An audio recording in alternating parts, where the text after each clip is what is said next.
en el Señor. Hermanos, estamos aquí una vez más. Hemos llegado, Padre, en el nombre de Jesucristo. Hemos dejado todo en nuestros hogares, en nuestras casas. Hemos dejado todo por Cristo, para seguir a Cristo, para estar juntos con los hermanos en armonía, para reconfortarnos, animarnos y así enfrentar los años de vida que nos quedan por vivir. Bienvenida, bienvenido a la casa del Señor.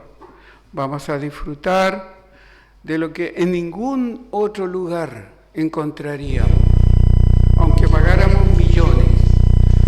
Aquí en la iglesia, estando juntos en armonía, unos a otros nos confortamos y nos animamos a enfrentar la vida. ¡Qué regalo de Dios! Hoy día 19 de mayo, culto solemne a nuestro Dios, que es Espíritu, Padre, Hijo y Espíritu Santo. Un cordial saludo a las hermanas que nos están escuchando y a los hermanos diáconos y autoridades y siervos de la Iglesia de Cristo en Bethesda. Comenzaremos con un preludio por nuestro hermano presbítero.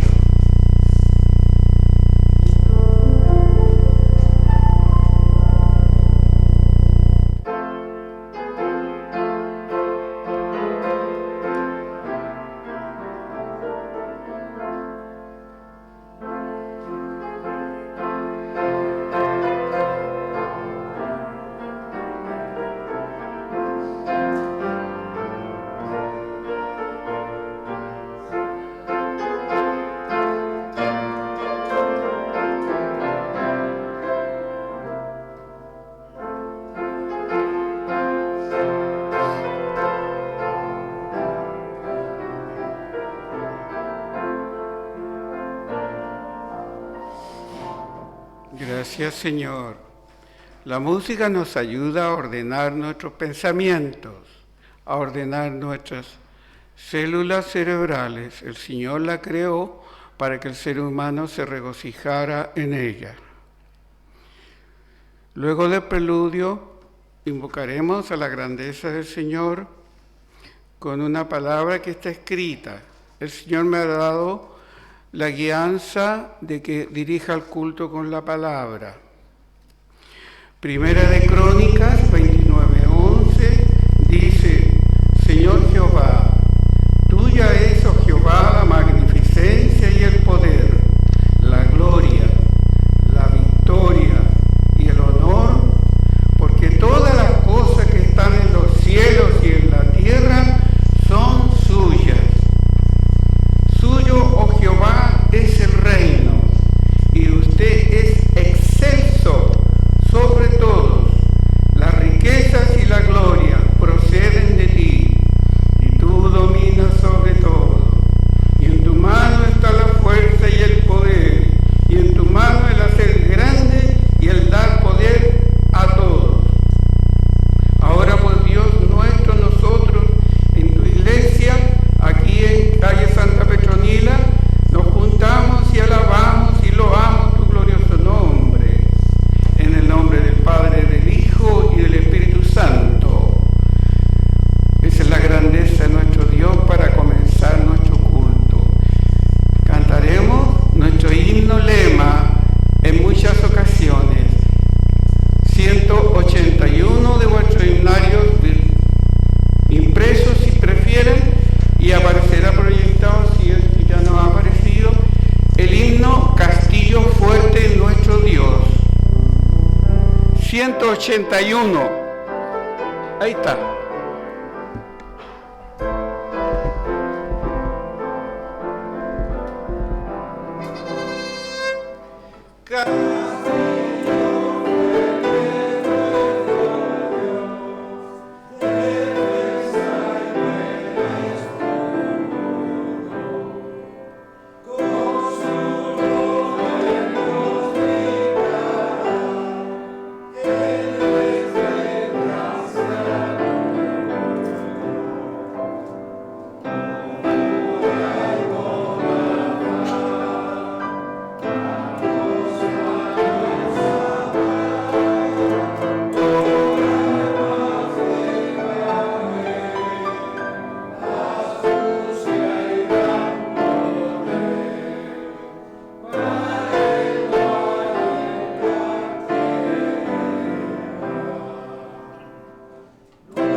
supuesto que es amén. Me encanta esa estrofa que hizo Martín Lutero, ¿no? Martín Lutero, un valiente de Dios, príncipe de la Reforma, y él dijo, y aunque demonios vengan, no nos importa un comino porque el Señor ya lo venció a Satanás. Satanás está vencido. No tiene nada que hacer con nosotros.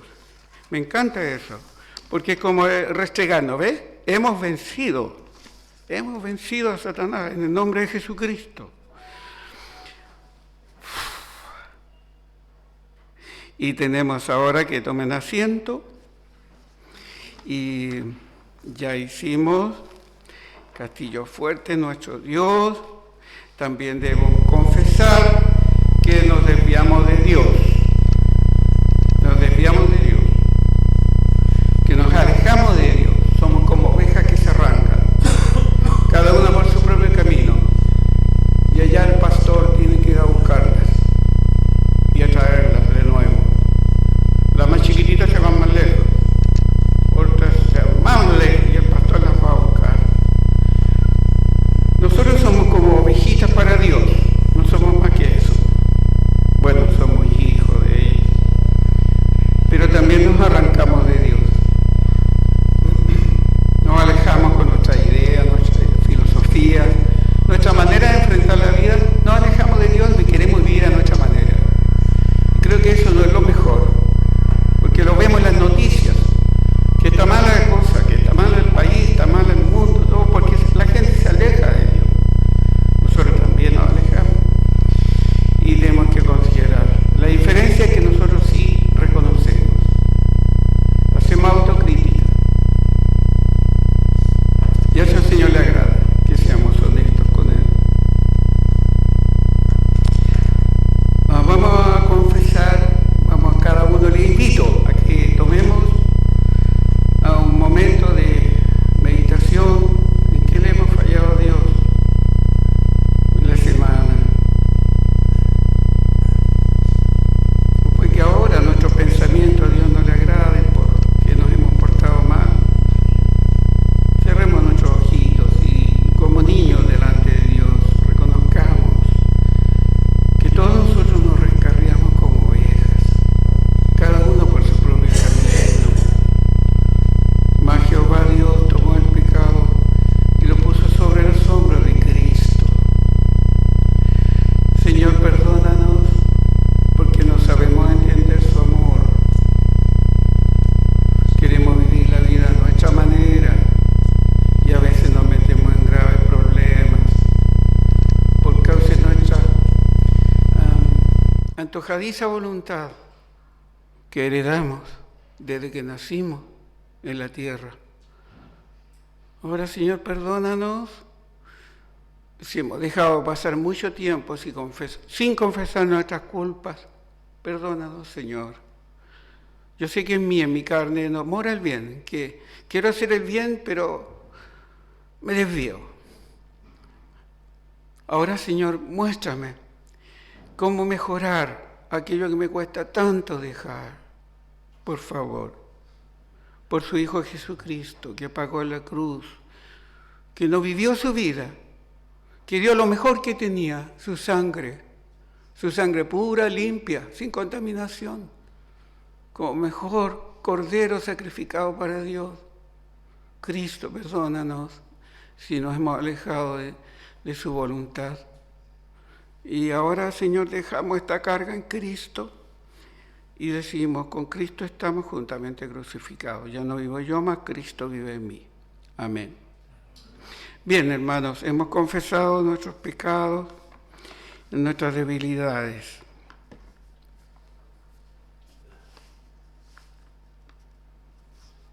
Ya. Ahora vamos a entonar el Salmo 51. Ten piedad de mí, oh Dios.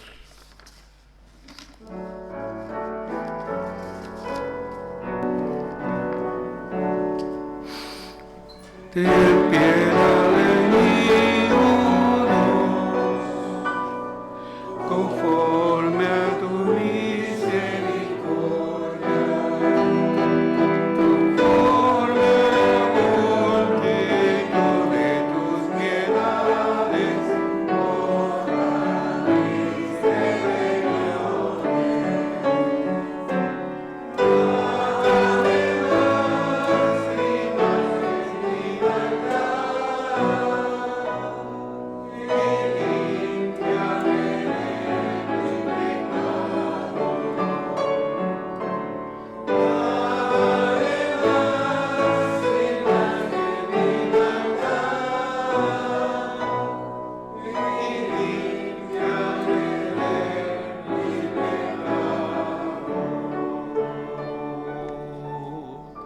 Tomen asiento, hermano. Sabiendo que estamos perdonados, vamos a decir el credo apostólico. Esto es lo que los apóstoles nos dejaron para que tengamos una defensa de nuestra fe. El credo apostólico, sí, se encuentra también ahí está, pero está en la página 1 de los himnarios por si algún día no tenemos el apoyo de los técnicos, hermanos que trabajan allí y sirven al Señor allí en la caseta. Digamos juntos, creo en Dios Padre,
florezca.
Vamos a orar. Padre Celestial, te damos gracias, Señor, por poder estar reunidos ante tu presencia. Te damos gracias por estas ofrendas que hemos podido entregar hacia ti, Señor, que son producto de las bendiciones que tú nos das. Te queremos pedir, Señor, que los hermanos que estén encargados de administrar este dinero que tú nos das, Señor, lo hagan conforme al mejor beneficio de la Iglesia y al mejor beneficio tuyo, Señor. Te pido que te quedes en medio nuestro y que perdones todos nuestros pecados. En el nombre del Señor Jesús. Amén. Gracias, hermana Camila.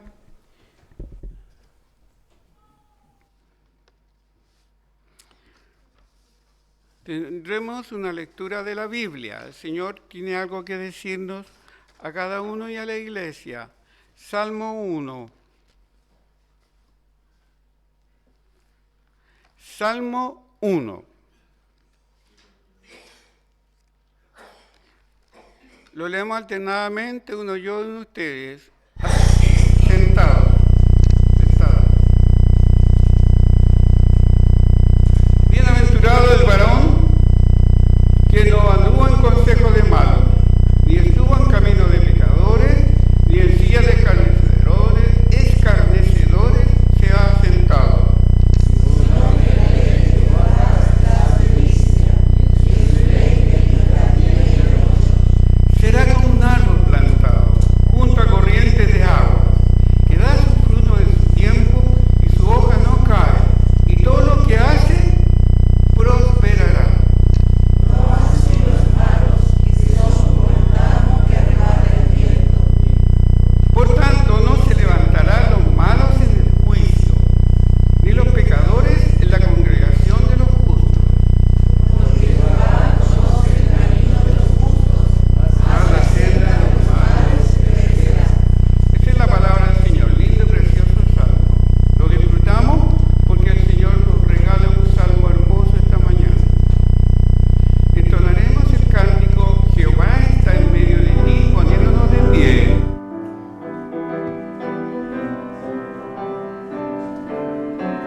A veces pienso, y dice con alegría, a veces pienso que somos un poquito apagados. Uno va a otra iglesia a veces y ve que cantan con un entusiasmo, con una alegría, y uno dice, ¿y por qué nuestra iglesia no es así?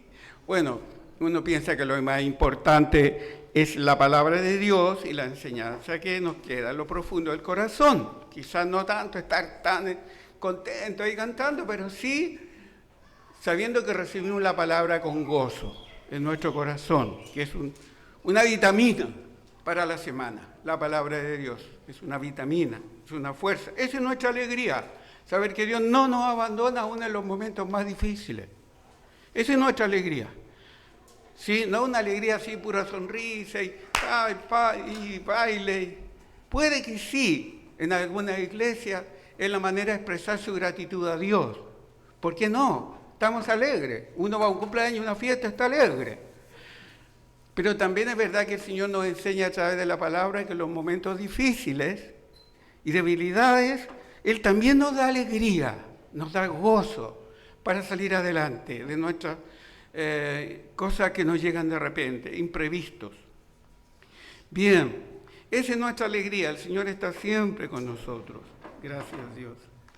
Ve que ahora hay alegría y yo estoy con dificultad y todo. Mi hija enferma, mi señora aquí, yo también, pero estamos felices porque el Señor nos ama como somos, nos acepta como somos.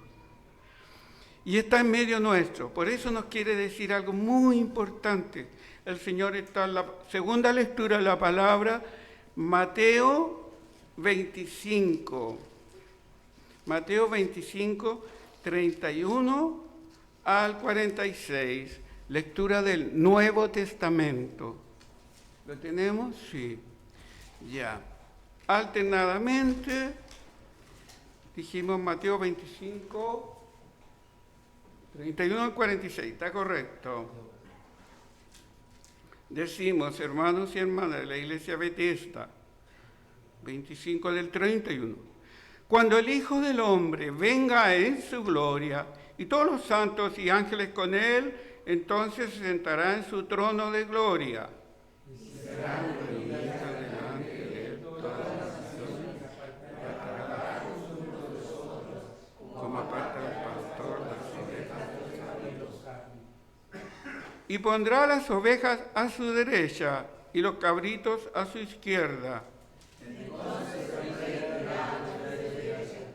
Venid bendito de mi Padre, heredad el reino preparado para vosotros desde la fundación del mundo. 35.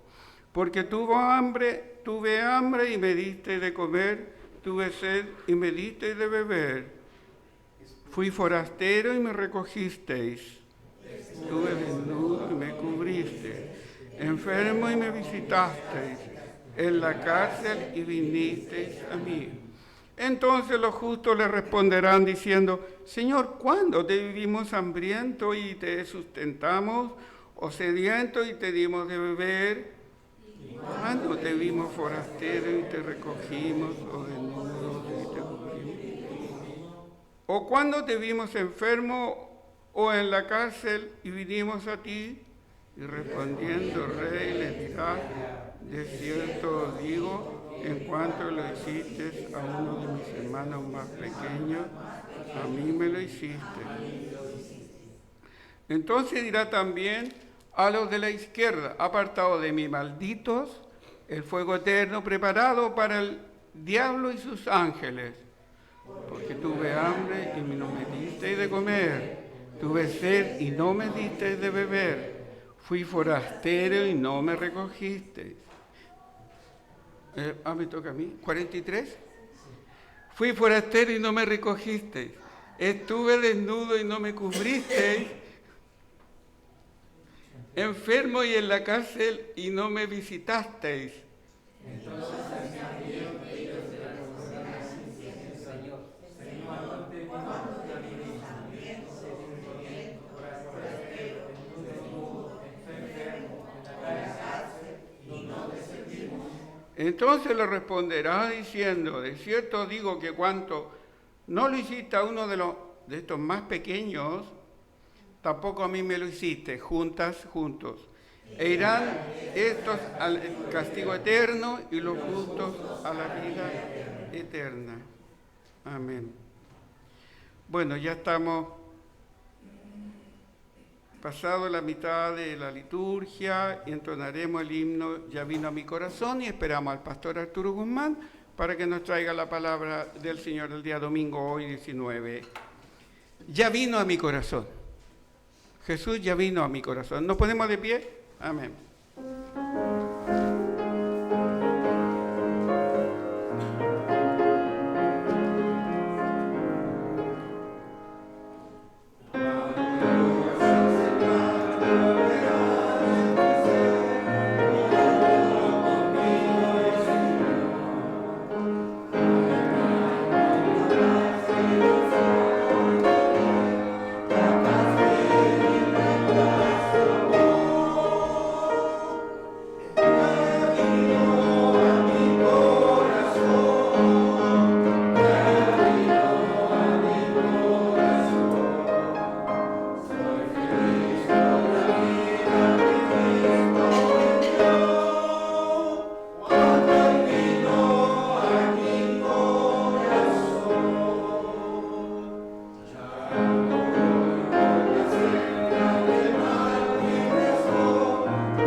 Gracias, hermano.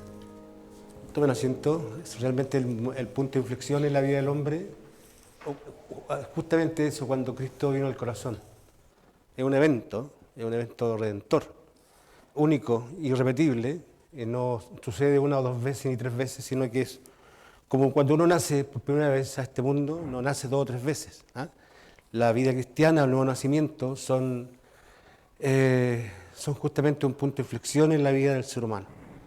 Y es una gracia que no todos pueden experimentar. La palabra habla de los escogidos, los que han sido redimidos. Y por eso damos gracias al Señor, porque nos da esta bendición a nosotros aún sin merecerla. No somos merecedores de tanta bendición. Así que damos gracias al Señor por ello. En esta mañana hay varios que están enfermos, ¿cierto? Yo también. Así que estaba muy complicado. Es más, el tema de mi serie de sermones de Romanos no pude prepararla por el tema de que es una carta muy pesada. Romanos es una carta muy pesada, sobre todo teológicamente, y por hablar mejor no.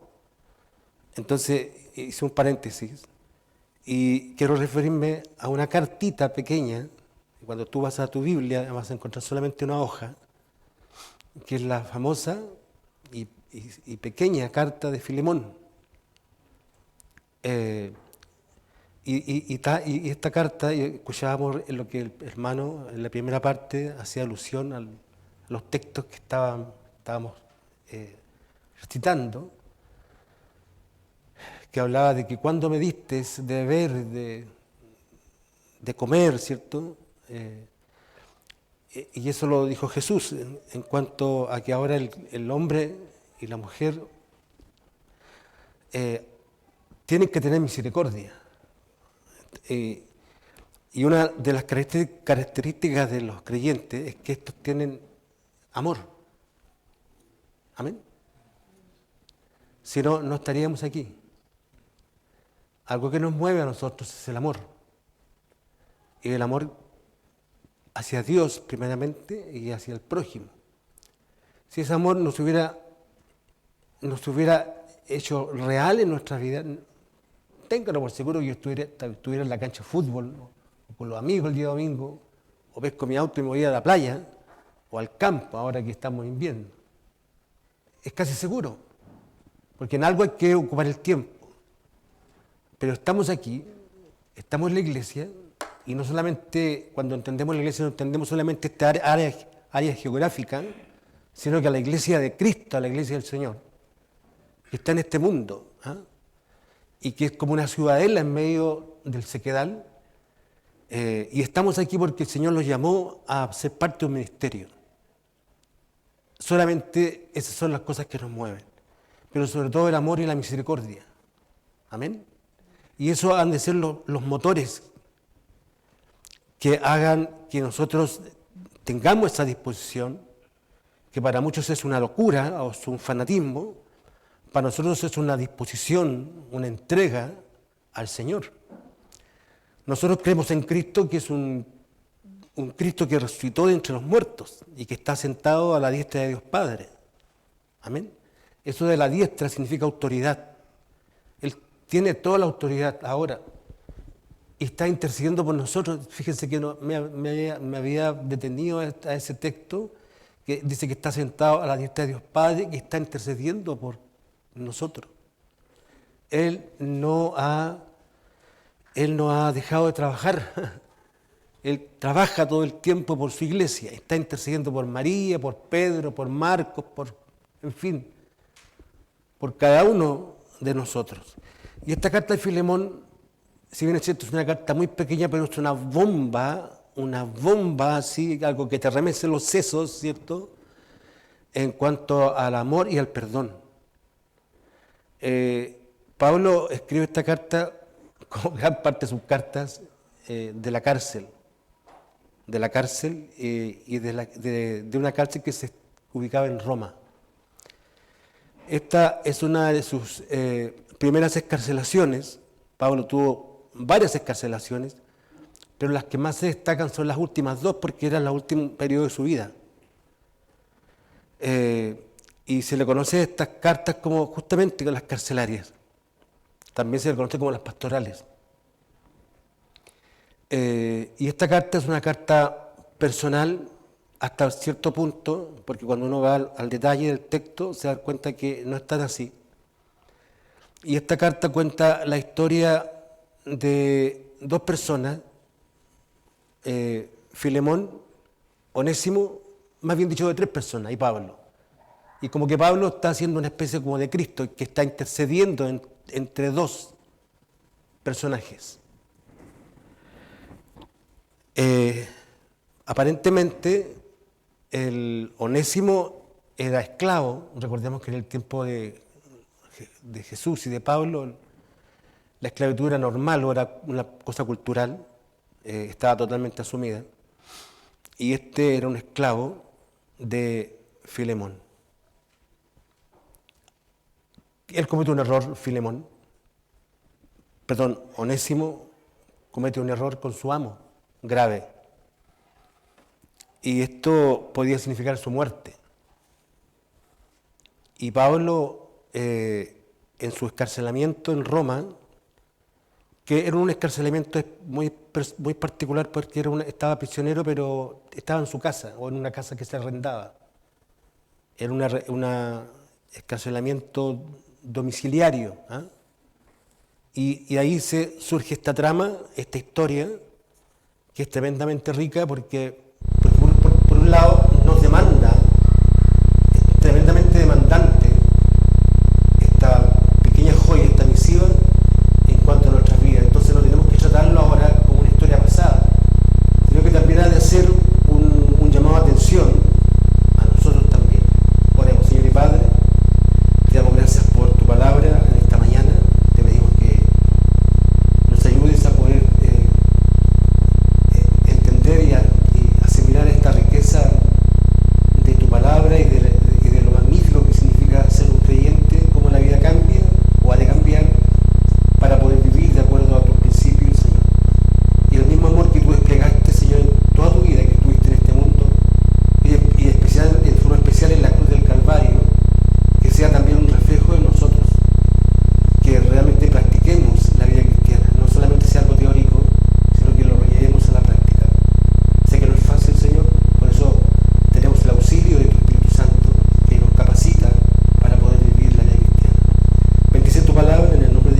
me llama la atención cuando Pablo dice, Pablo, prisionero de Jesucristo. Casi en todas sus cartas, o es apóstol de Cristo, o es siervo de Cristo, y hace otras formas de la salutación, pero aquí él dice, Pablo, prisionero de Jesucristo. Si bien es cierto, Pablo estaba prisionero por los romanos en Roma, pero ya había sido prisionero antes.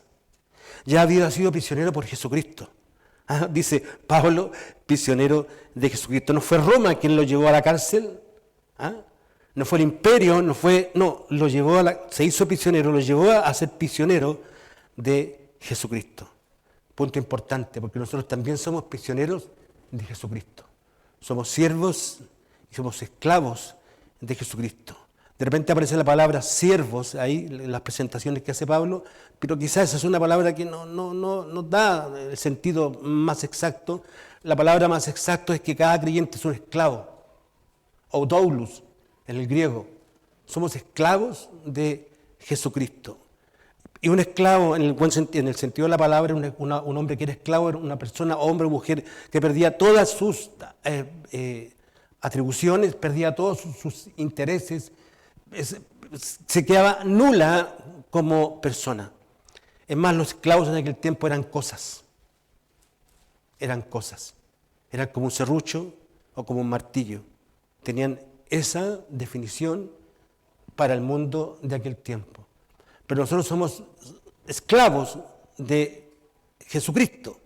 La diferencia está en que tenemos un amo bueno, un amo que nos ama, un amo que está preocupado por nosotros.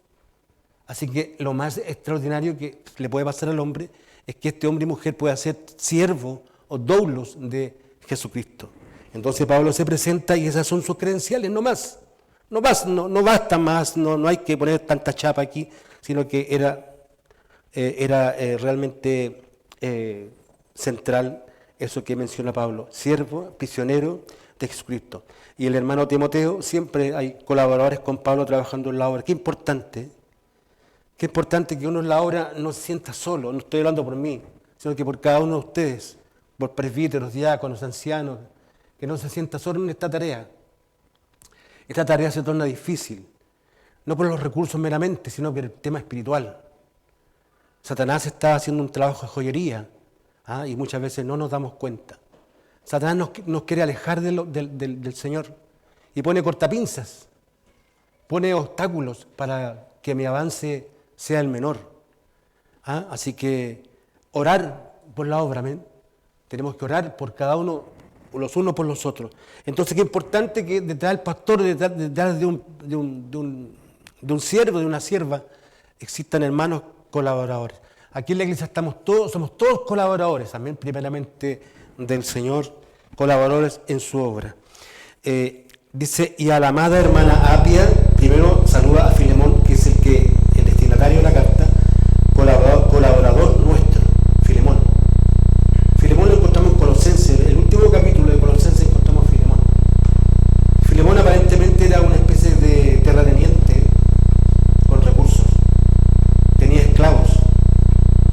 Y en aquel tiempo tener esclavos eran personas que tenían recursos. Algunas personas podían tener un esclavo, dos esclavos, pero había personas que tenían esclavos para todos los quehaceres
lo que ocurre en tu vida. Y es algo que ha sido de bendición para la comunidad.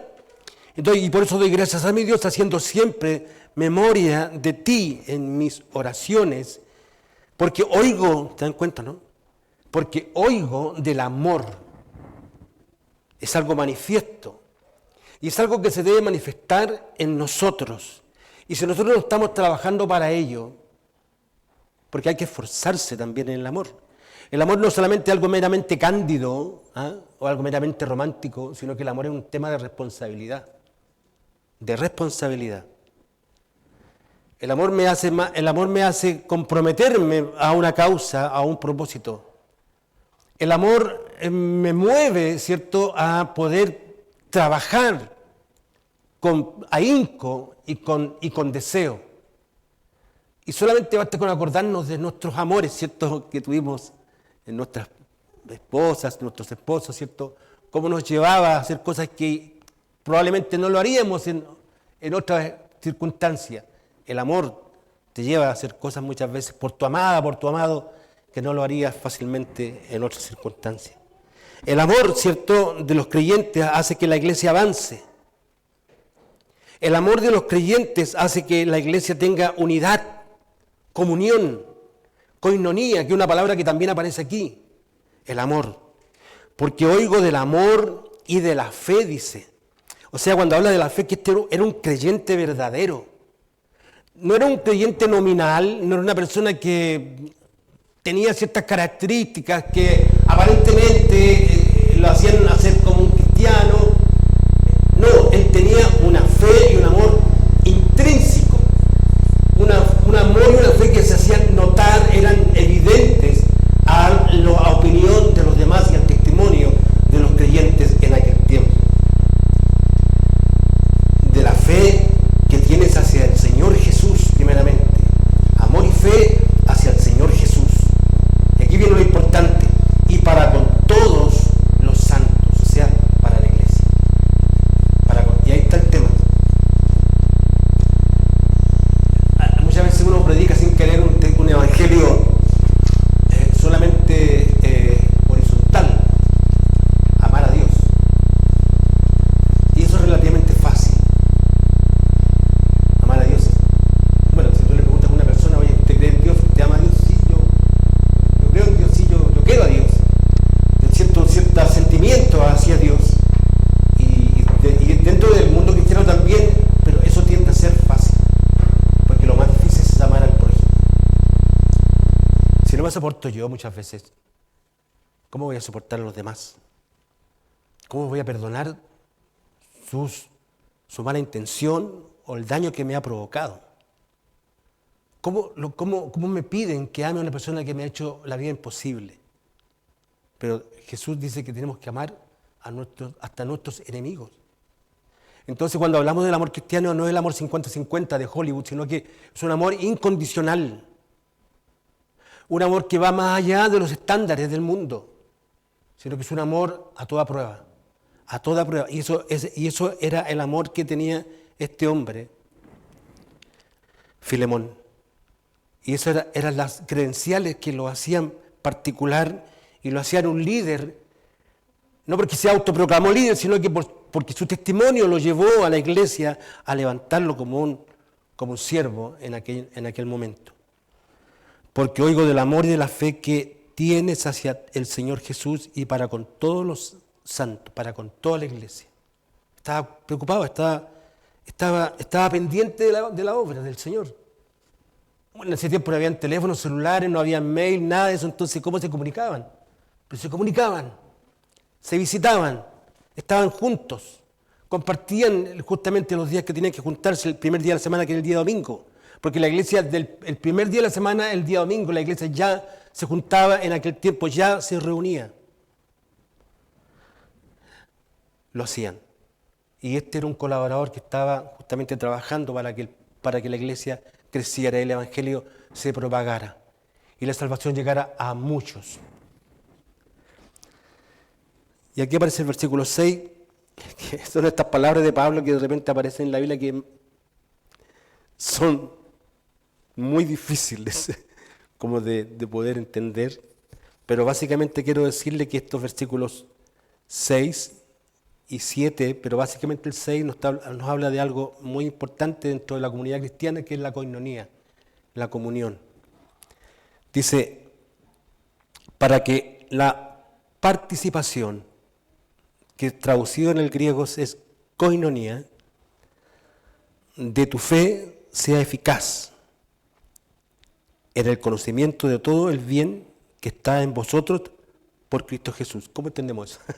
Son esas palabras difíciles. Pero básicamente es que Filemón tenía esa característica, la comunión. Y es una cosa que también es una señal de la iglesia verdadera. Es una señal de la iglesia verdadera que esta va a tener comunión. He dicho otras veces que la iglesia no somos átomos, uno por acá, uno por allá, sino que somos una comunidad gregaria, que nos necesitamos. Pues tenemos gran gozo, versículo 7, ante la koinonía que muestra Filemón y su participación en la obra, pues tenemos gran gozo y consolación en tu amor, dice, porque por ti, Onésimo, oh hermano, han sido confortados los corazones de los santos. O sea, este es un hermano que tenía la capacidad tenía una tremenda empatía. ¿Ustedes saben qué significa la palabra empatía? Ponerme en el lugar del otro. ¿Y cuántos tenemos empatía verdaderamente o estamos trabajando por esa virtud? Muchas veces las iglesias son como témpanos de hielo. Y muchas veces la iglesia son personas, también me sumo, y viene una persona nueva y no la consideramos o solamente un mero saludo, y viene después y tampoco, o sea, y somos como caras tristes muchas veces, caras frías, no reflejamos el gozo, la alegría que deberíamos reflejar como creyentes. Con esto no quiero decir que somos payasos, ¿cierto? O que tengamos que hacer reír a diestra y a siniestra, pero se entiende que en el creyente tiene que haber un gozo, una alegría porque tenemos a Cristo, y eso debería encender nuestra vida en todo ámbito. En cada una de las características de nuestra vida tendría que estar ahí presente el gozo del Señor.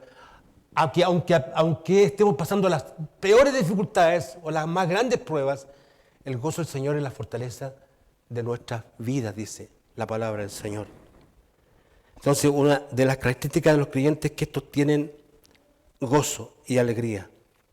Pues tenemos gran gozo y consolación en tu amor, porque por ti, oh hermano, han sido confortados los corazones de los santos. Doy gracias al Señor en esta tarde también, me sumo a las palabras de mi señora Elba, de que hay hermanos de la iglesia que han visitado a la señora Elba, mamá. Yo creo que está ya en su último momento, su última etapa, y bueno, ha sido una colaboradora en la obra del Señor de que la conozco. Yo llevo no más de 40 años en la iglesia, ella ya estaba ya en la iglesia. Y si algo que la caracteriza a ella es que siempre ha habido una fidelidad por el Señor y una permanencia en la iglesia. Era raro que se perdiera un culto mi suegra, lo mismo que la familia, mi hermana Cecia. Eran raros que se perdieran culto, eran hermanas o hermanos que eran fieles a la obra del Señor. Y en los años 60, 50 no era tan fácil como ahora estar en la iglesia. Pero mientras más comodidad y más confort, la iglesia está más muelle. Es una iglesia, alguien dijo por ahí, una iglesia light. Una iglesia light. Entonces, tenemos que aprender de esta carta, como toda la Biblia. Tenemos que sacar principios que realmente gobiernen nuestra vida. A la iglesia de los creyentes no nos pueden gobernar los principios que están en el mundo, en todo orden de cosas. Si yo asumo una responsabilidad, la asumí como hombre y como mujer. Yo asumí un compromiso primeramente con Cristo cuando me hice un creyente. Y asumí una tarea, una responsabilidad. Y este hombre, Onésimo, aun siendo lo que era, un tipo poderoso, un tipo acaudalado, un tipo que tenía medios, él supeditó todo eso a Cristo. Y se entregó a Cristo. Pero aquí viene lo más importante. Y aquí viene el desafío para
estancia en Roma llega a donde está Pablo y Pablo predica el Evangelio y Onésimo se convierte. Onésimo se convierte al Evangelio. Por eso dice que es un hijo que Pablo concibió en las prisiones. Onésimo se convierte al Evangelio por la predicación de Pablo. Amén. Qué importante es la predicación del Evangelio. A los que menos podríamos creer que Dios se fijaría en ellos, el Señor lo hace. ¿Cómo se fijar en un esclavo, una persona que no vale nada? ¿Cómo Dios va a tener esa? Muchas veces pensamos así. Pero ¿cómo se va a fijar en esta persona? O este otro, o este vecino, en fin. Como que nos sentimos nosotros los capacitados, ¿cierto? O los destinatarios de este Evangelio porque tenemos ciertas virtudes. ¿Se dan cuenta, no? Pero ¿quién se va a fijar en él? Bueno, Dios se fijó en Onésimo. Dios llamó a Onésimo. Y a través de la predicación de Pablo, este hombre se convierte al Evangelio. Se convierte en el Evangelio. Entonces por eso Pablo le dice, más bien te ruego por amor, siendo como soy, Pablo ya anciano, y ahora además prisionero de Jesucristo, te ruego por mi hijo Onésimo, a quien engendré en mis prisiones. Te ruego por mi hijo Onésimo, a quien engendré en mis prisiones, el cual en otro tiempo te fue inútil. O sea, la palabra Onésimo útil fue la vuelta, se transformó en una persona inútil, el cual en otro tiempo te fue inútil, pero ahora a ti y a mí nos son útiles. Se entiende que Onésimo, en el momento de convertirse, le estaba ayudando y sirviendo a Pablo, el apóstol. Tremendo. Otro hombre que fue tocado por el Señor, otro hombre que fue distinto al primero, de diferentes estratos sociales, quizás de diferente cultura o de intelectualidad, en fin, lo que se quiera, pero ambos tenían un alma que salvar. Ambos tenían que ser, ¿cierto?, recogidos por el Señor. Y este Onésimo se convierte al Señor, el cual en nuestro tiempo te fue inútil, pero ahora a ti y a mí nos es útil. El cual vuelvo a enviarte. Tú pues recíbele como a mí mismo.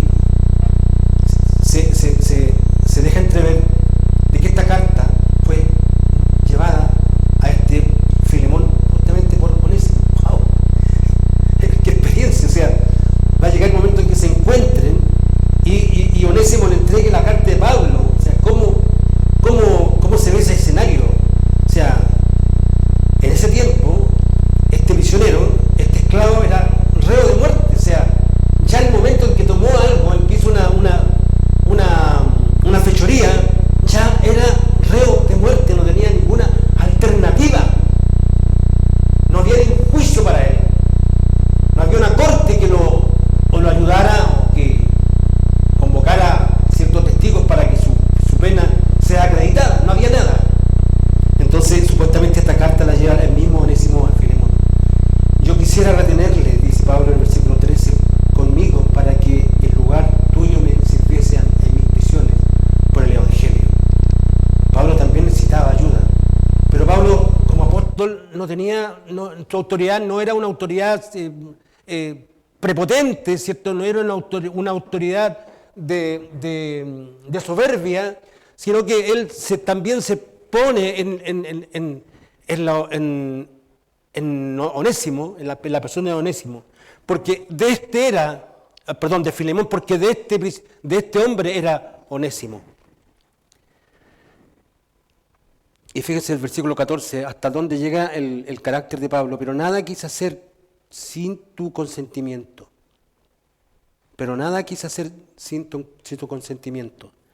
Para que tu favor no fuese como de necesidad, sino voluntario. El cristianismo, hermanos queridos, no es una imposición. Cuando Dios nos llama, no nos llama con la picana o nos forza a entrar al Evangelio. El Evangelio es un voluntariado. Venid a mí todos los que estáis cargados y trabajados. Toma tu cruz y sígueme. Es un voluntariado. Así que a lo mismo aquí también Pablo no lo obliga a Filemón. Está en todo su derecho en juzgarlo, está en todo su derecho, en su mano está la vida o la muerte de este hombre, de Onésimo. Pablo no puede hacer más allá solamente de un consejo. Pero nada quise hacer sin tu consentimiento para que tu favor no fuese como de necesidad, sino voluntario. Porque quizás para esto se apartó de ti por algún tiempo, para que le recibieses para siempre. No ya como esclavo, sino como más que esclavo, como hermano amado, mayormente para mí, pero cuanto más para ti, tanto en la carne como en el Señor. Y aquí está el tema central, o quizás más importante de esta carta, la imposibilidad cultural de que para un prisionero, para un esclavo, era imposible la libertad, era imposible el perdón, era imposible en aquel tiempo para una persona acaudalada, un poderoso, ¿cierto?, cambiar las leyes sociales que había en ese tiempo. La esclavitud es una cuestión social y cultural, eran leyes que gobernaban, ¿cierto? Y este hombre, si perdonaba, Filemón estaba rompiendo con un esquema y podría ser justamente también enjuiciado. ¿Se dan cuenta que el Señor nos pone muchas veces en el pertrecho o en situaciones críticas donde tenemos que tomar resoluciones? ¿Lo perdono o no lo perdono? Es que me hizo tanto daño, es que me hizo tanto mal, y también nos confronta, porque tenemos que tomar determinaciones, tenemos que tomar decisiones y no dejar que el río corra. Muchas veces cometemos errores de que dejamos que el río corra o el tiempo corra y no le damos solución alguna. Ya cuando queremos solucionar es un gran volcán que estalla al final en nuestras propias narices. Entonces, recíbele no ya como esclavo, sino como más que esclavo, como hermano. No solamente le está pidiendo que le reciba, sino que le reciba como hermano, como un creyente. ¿Y por qué razón? Porque ahora son hermanos. Porque Filemón se convierte al Evangelio y Onésimo se convirtió al Evangelio. Y entonces son creyentes que necesitan la comunión y que necesitan el amor. Y si en algo te dañó, versículo 18, o te debe, ponlo en mi cuenta. Yo, Pablo, lo escribo de mi mano, yo lo pagaré, por no decirte que aun tú mismo te me debes también. Pablo aquí hace una especie de intercesor, intercede por estos dos hombres, estas dos personas que dan forma a esta historia breve, esta página de la Biblia, pero es tremendamente maravillosa. En el fondo Pablo está pidiendo a Filemón que despliegue la virtud que caracteriza al creyente verdadero, que es el amor. Y decíamos el amor incondicional. El amor que es capaz de perdonar aún a nuestros enemigos. Yo no sé si tú has tenido algún enemigo en tu vida. No sé si has tenido esa amarga experiencia. Es tremendo. Es por esa razón de que se hace más grande el amor de Dios cuando llega a uno, cuando le disipa o le quita esa rabia, ese odio contra tal persona. Entonces una de las características del creyente es que éste ama ahora. Va a amar incondicionalmente. Y otra característica del creyente es que éste perdona. Porque al final de cuentas, Filemón perdonó a Onésimo. Y los que estaban distantes ahora están juntos. Entonces es una historia tremendamente emotiva, breve pero emotiva, que en el fondo nos apunta a que cómo ha de ser nuestro perfil como cristianos y que tenemos que trabajar para ello.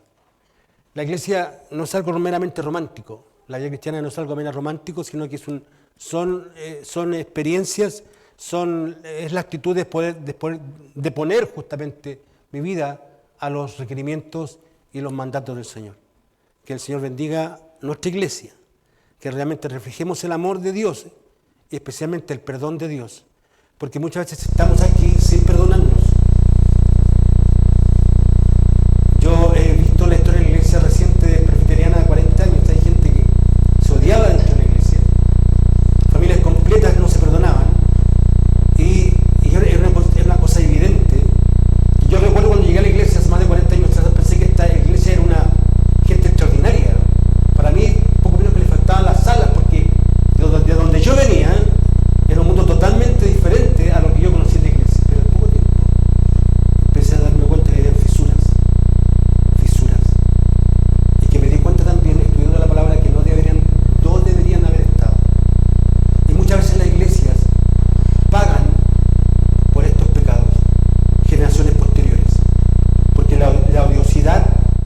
y la falta de perdón y la falta de misericordia se ha alojado dentro de nuestras comunidades.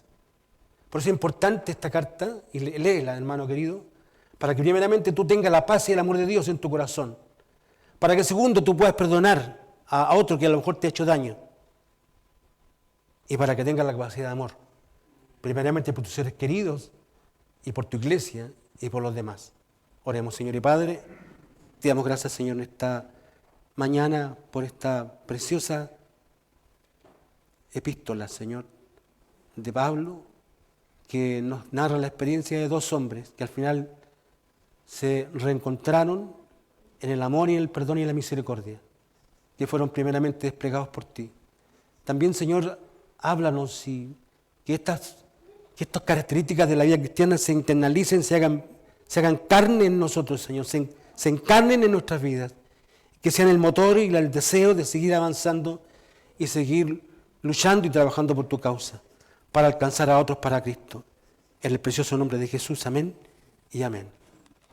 Rápidamente, hermanos queridos, vamos a tener la celebración de la cena.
No estoy usando la Biblia que se me regaló, que es preciosa, porque como decía nuestro hermano Antonio, tengo que hacerla más flexible. Está muy rígida y eso me complica un poquito. Pero ténganlo por seguro que pronto la voy a usar.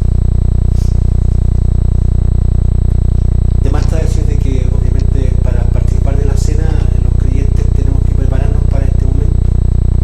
Es quizás uno de los encuentros de la comunión más profunda que la iglesia tiene como comunidad, y realmente es una bendición y debería ser una bendición para cada uno de nosotros, pero tenemos que prepararnos, estar conscientes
Bien, entonces, ya concluyendo, igual no estaba en mi mejor forma o performance, pero bueno, el Señor doy gracias al Señor por darme la oportunidad de estar nuevamente con ustedes.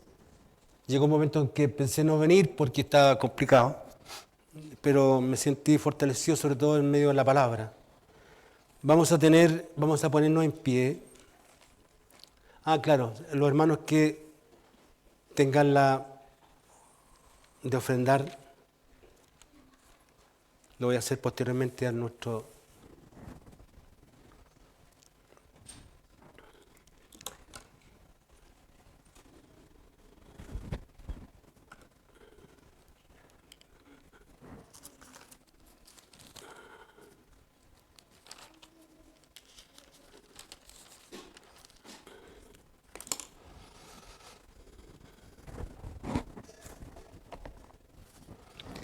Bien, vamos a recibir la bendición final,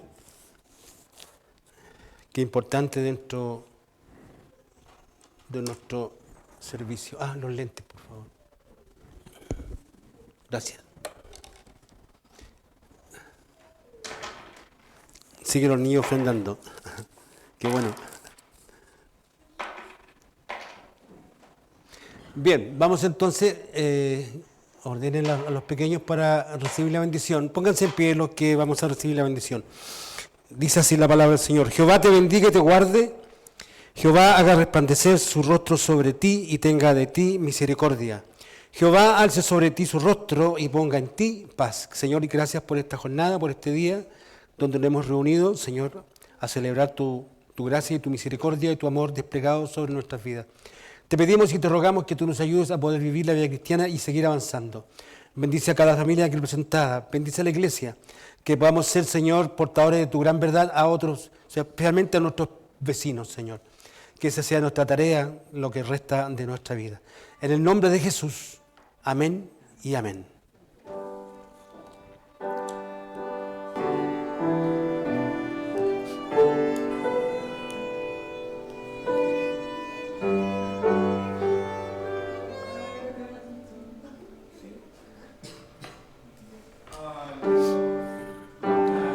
Nuestro Padre Celestial, al Hijo nuestro Redentor, al eternal Consolador,